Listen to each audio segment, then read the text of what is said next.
মৰমৰ ছাত্ৰ ছাত্ৰীসকল আজি আলোচনা কৰিম ক্লাছ 6ৰ অনুশীলনী 5ৰ এৰ 7 নম্বৰ প্ৰশ্নৰ পৰা। ইয়াৰ আগৰ ভিডিঅ'ত আগৰকেইটা আলোচনা কৰা হৈছে। 7 নম্বৰ প্ৰশ্নটোত কৈছে তলত দিয়া প্ৰতিযোৰ সংখ্যাৰ মাজৰ অখণ্ড সংখ্যাবোৰ লিখা।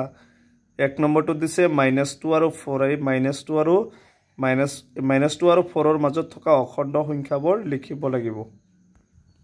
গতিকে তোমালোকে সুধিব যে অখণ্ড সংখ্যা মানে কি? অখণ্ড সংখ্যা মানে কি? তাত ধনাত্মক সংখ্যা থাকিব আৰু ঋণাত্মক সংখ্যা থাকিব, পূৰ্ণ সংখ্যা থাকিব। তাৰমানে আটাইবোৰ সংখ্যা একেলগে কি বুলি কোৱা হয়?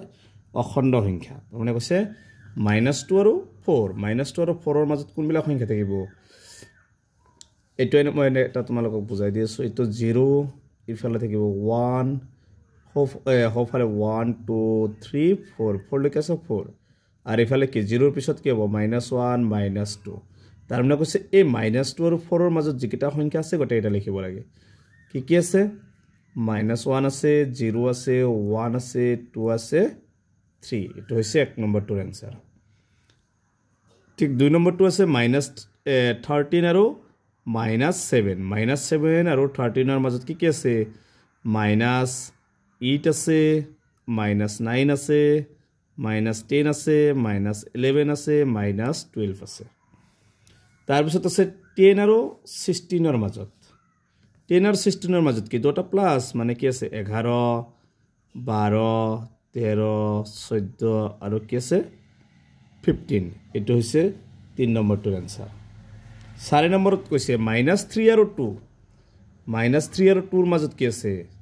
-2 আছে, -1 আছে, 0 আছে, আৰু কি আছে? 1 আছে। এইকেইটা হৈছে 7 নম্বৰটোৰ এনচাৰ। 8 নম্বৰ প্ৰশ্নত কৈছে -23তকৈ সৰু 4টা অখণ্ড সংখ্যা লিখা। এইবাৰ -23তকৈ সৰু অখণ্ড সংখ্যা 4টা লিখিব লাগে। -23তকৈ সৰু 4টা অখণ্ড সংখ্যা হ'ল কোনবিলাক হ'ব?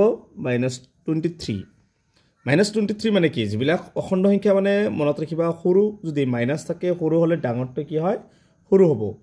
যেনেকুৱা কি হ'ব? -22 হ'ব, 24 হ'ব, -25 হ'ব, -26 হ'ব, -27 হ'ব। কেইটা লিখিব দিছে? 4টা। 1 2 3 4।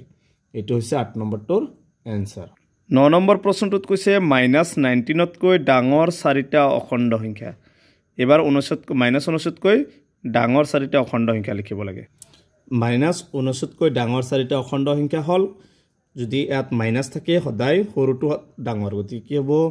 -18 হ'ব, -17 হ'ব, তাৰপিছত কি হ'ব? -16 হ'ব, -15 হ'ব। কেইটা হ'ল? 4টা। 1 2 3 4। গতিকে এই 4টা লিখিলে হ'ল, আৰু বহুত আছে লিখিব পাৰিবা। 10 নম্বৰ প্ৰশ্নটোত কৈছে তলৰ সংখ্যাবোৰ ঊৰ্ধ্বক্ৰমত সজোৱা। এই নম্বৰটোত -10 7 -2 0 4। ঊৰ্ধ্বক্ৰম মানে কি? সৰুৰ পৰা ডাঙৰলৈ সজাব লাগে। গতিকে এই নম্বৰটোত আছে -10 7 -2 0 4। ইয়াৰ তাতকৈ সৰু সংখ্যা কোনটো? মাইনাছত সদায় ডাঙৰটো সৰু। কি আছে? -10। গতিকে এইটো সৰু হ'ব। তাৰপিছত আৰু মাইনাছত কি আছে? 2। এইটো সৰু হ'ব। তাৰপিছত 0, তাৰপিছত কোনটো সৰু? 4, তাৰপিছত 7। বি নম্বৰটোত আছে -23 -17 -25 -10 -30। ইয়াত আটাইতকৈ সৰু কোনটো হ'ব? যিহেতু মাইনাছতকৈ ডাঙৰ সংখ্যাটোৱে সৰু। -30 আছে, -30। তাৰপিছত কি হ'ব? -25, তাৰপিছত হ'ব -23, তাৰপিছত হ'ব -17, তাৰপিছত -10। এইটো হৈছে বি নম্বৰটোৰ এনচাৰ। চি নম্বৰ প্ৰশ্নটোত হৈছে দিয়া আছে কি? -101, -130, -140, -109, -160। ইয়াত আটাইতকৈ সৰু কোনটো হ'ব? মাইনাছৰ ক্ষেত্ৰত ডাঙৰটো সৰু হয়। ডাঙৰ কোনটো আছে? এইটো -160। তাৰপিছত সৰু কোনটো হ'ব? -140, তাৰপিছত হ'ব -130, -109, তাৰপিছত সৰু কোনটো হ'ব? -101। ডি নম্বৰটোত দিয়া আছে 100, -90, 0, -120, 110। তাতকৈ সৰু কোনটো হ'ব? -120। তাৰপিছত কি হ'ব? -90, তাৰপিছত সৰু কোণটো হ'ব 0 তাৰপিছত কি হ'ব 100 তাৰপিছত সৰু কোণটো হ'ব 110 এইটো হৈছে ডি নম্বৰটোৰ এনসাৰ 11 নম্বৰ প্ৰশ্নত কৈছে তলৰ সংখ্যাবোৰ অধক্ৰমত লিখা এই নম্বৰটো দি আছে -37 14, -52, -70, -0 গতিকে অধক্ৰম মানে কি ডাঙৰৰ পৰা সৰুলৈ গতিকে 11ৰ এ আটাইতকৈ ডাঙৰ সংখ্যা কোনটো হ'ব ইয়াত 70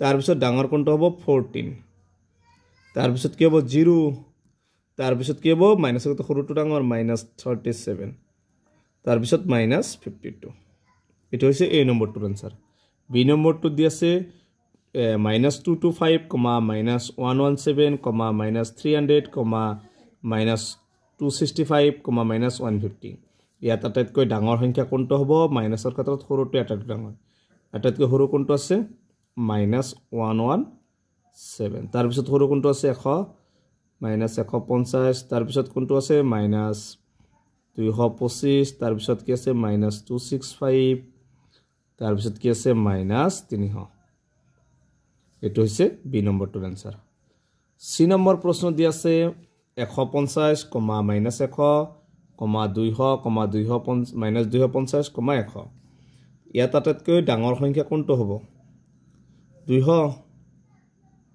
তাৰপিছত কি আছে 150 তাৰপিছত আটাইতকৈ ডাঙৰ কোনটো হ'ব 100 তাৰপিছত -100 তাৰপিছত কি হ'ব -250 টো আটাইতকৈ সৰু যেটো মাইনাস আছে ডি নম্বৰ যে আছে 47, -47, -52, -52, -50 গতিকে আটাইতকৈ ডাঙৰ সংখ্যা কি হ'ব 52 হ'ব তাৰপিছত কোনটো হ'ব 50 হ'ব তাৰপিছত +47 টো হ'ব তাৰপিছত -47 তাৰপিছত কি হ'ব -52 এইটা হৈছে 11 নম্বৰৰ প্ৰশ্নৰ আনসাৰ 12 নম্বৰ প্ৰশ্নত কৈছে গ্ৰেটাৰ দেন বা লেছ দেন চিনৰ উপযুক্ত চিনেৰে তলৰ খালী বাকচবোৰ পূৰ কৰিব লাগে প্ৰথমটোতে আছে ইফালে আছে -7 ইয়াত আছে -15 ইয়াত ডাঙৰ কোনটো মাইনাছৰ ক্ষেত্ৰত সদায় সৰুটো ডাঙৰ গতিকে চিনটো কোন ফালে হ'ব 7 ৰ ফালে হ'ব 2 নম্বৰ দিছে 14 ইফালে আছে 0 ইয়াত ডাঙৰ কোনটো হ'ব 14 হ'ব 14 ৰ ফালে দিবা তাৰপিছত 3 নম্বৰ দিছে -20